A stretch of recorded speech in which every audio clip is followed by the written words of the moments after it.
right, so here we are. You don't have to say your name or nothing, but so what happened? Tell us what.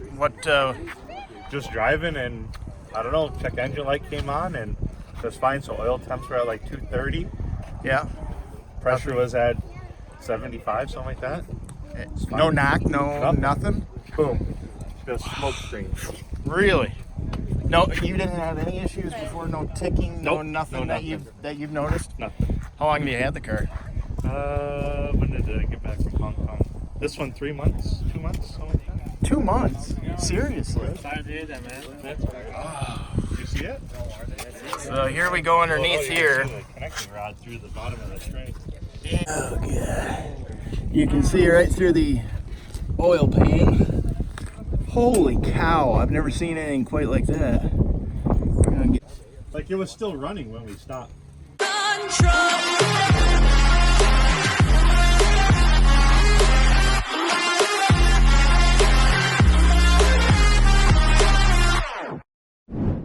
Hello and welcome to the channel. You're watching Shelby Exotics and I'm Ryan. We've got a lot to talk about today. First and foremost, we are going to discuss Grattan Raceway and the GT500, so hang tight. We're also going to talk a little bit about a GT350 that blew up. You guys saw the preview. We will watch that and then jump into the GT500 because I'm not a prick that's going to make you guys wait till the end of the video for that type of content. So please stick around, subscribe, like, and comment. Subscribe. If you guys don't know how to do that, turn your phone sideways. Turn your phone sideways and you will see how to subscribe. The little subscribe button's down there. A like button looks a lot like this. Hit that guy and be sure to leave a comment and let us know what we're doing right or wrong. So without further ado, into the video, kids. All right, so here we are. You don't have to say your name or nothing, but so what happened? Tell us what. Just driving, and I don't know. Check engine light came on, and it was fine. So oil temps were at like 230. Yeah. Pressure was at 75, something like that. No knock, no nothing. Boom. Just smoke screen. Really? No, you didn't have any issues before. No ticking, no nothing, no that you've noticed. Nothing. How long have you had the car? When did I get back from Hong Kong? This one, 3 months, 2 months, something like that. 2 months? Seriously? Did you see it? So here we go underneath here. The connecting rod through the bottom of the straight. And oh god, you can see right through the oil pan. Holy cow, I've never seen anything quite like that. Like it was still running when we stopped. I probably could have limped it all the way in. Is this a 17? Yeah. Is it? Just like ours. But yeah, it was still running. Whatever you want to call that, diffusers. So you've had this 2 months? Yeah. How many miles around? 4,000. It was a Ford executive car before. That's why. Oh, that breaks my heart for you, man. Were you a port up or a port down? So it's like 9.5. And I think it needs 9.5. Another one bites the dust. Yeah, somebody was showing a picture on the track. It's just like a giant trail of oil dry. Yeah, so when you look at the track, it was like 1.5 inches of oil, like the whole track, just in a perfect line. Just where it split the oil pan. The right line though? That's just plastic. That's a good line. Did you take pictures? Yeah, I got one picture. Right. I got some film and a couple pictures too. That is craziness. Yep. I think you had 5 years. No, but they gave me a quote. What's that? They gave me a quote for my race car because I blew up the other R. Now they're saying they won't cover the race car if it blows up, and I said, well, okay, just give me a price. $34,000. Wrist pin evacuated. Apparently, he didn't want to come to the party today, or leave early. Shoot. No indication, no knocking, no oil consumption, nothing. 17R. So unfortunately, that gentleman is looking at a lengthy process to be able to get his GT350 fixed and back on the road, but another one bites the dust. Unfortunate. Haven't seen one with a connecting rod through the oil pan before. That was new and interesting, but it just pierced one hole, and as you saw them talking about, just left a stripe down all of Gingerman, where we were at Gingerman Raceway. I don't know if I covered that before, but that's Gingerman Raceway. In fact, now that we've seen this, I'm kind of thinking, why don't we just stick on Gingerman before we get into the Grattan Raceway GT500 stuff and just show you what a lap around Gingerman looks like if you haven't been there before. It is, I wouldn't say a challenging track. It's not a, I don't know if you could work on technical ability out there. I guess yes, because you can apply it to funky turns anywhere. But if I had to classify the track, I would say it's boring.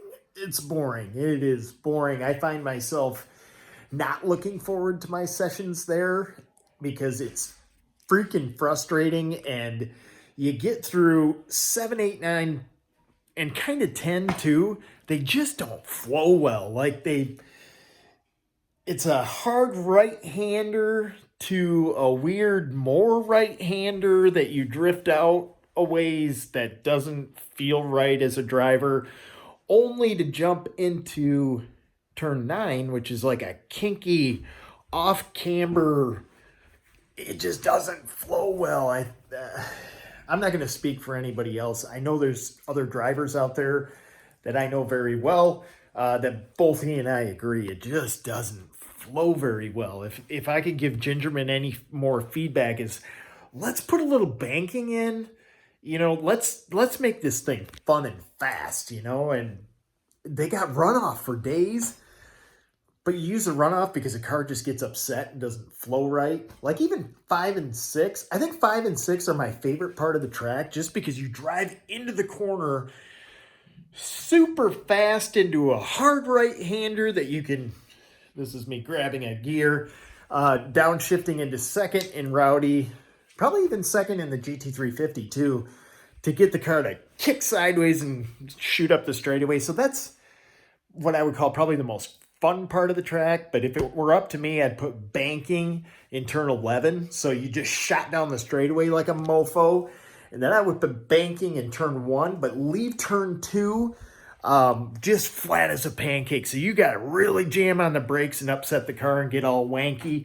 And then I would put just a little bit of on camber banking in 3 to a little bit more off camber to really upset the car and make that kink really, really fun and challenging technically, because Gingerman doesn't feel technical. It feels like luck. Like you just get it right one time, and to duplicate it again is frustrating. So have I figured that track out yet? No, I have not found a quick way around there. So anyway, let's skip forward. We'll watch it in the Ferrari, and I probably should have done that whole thing as a voiceover. Damn it.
right, folks, so that's all for today. Tomorrow we will be covering the GT500 and Grattan Raceway.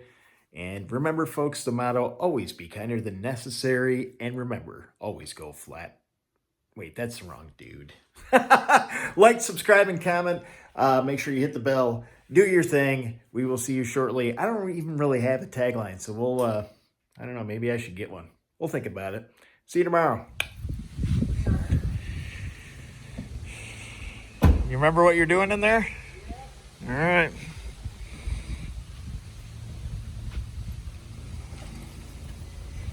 Be careful. I will be. For your sake, Bubba. And that didn't sound right, but like, not the car, just be safe.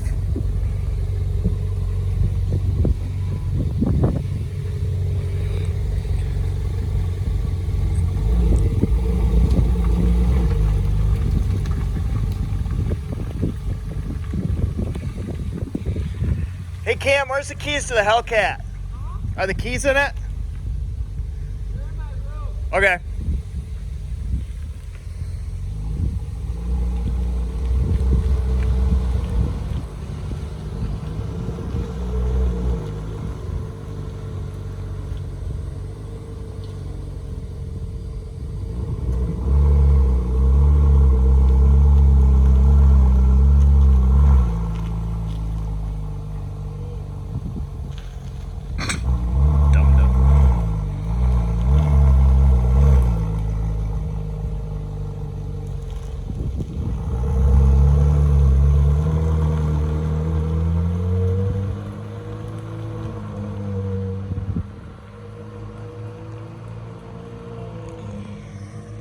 Best dad ever or stupidest dad ever, we'll see.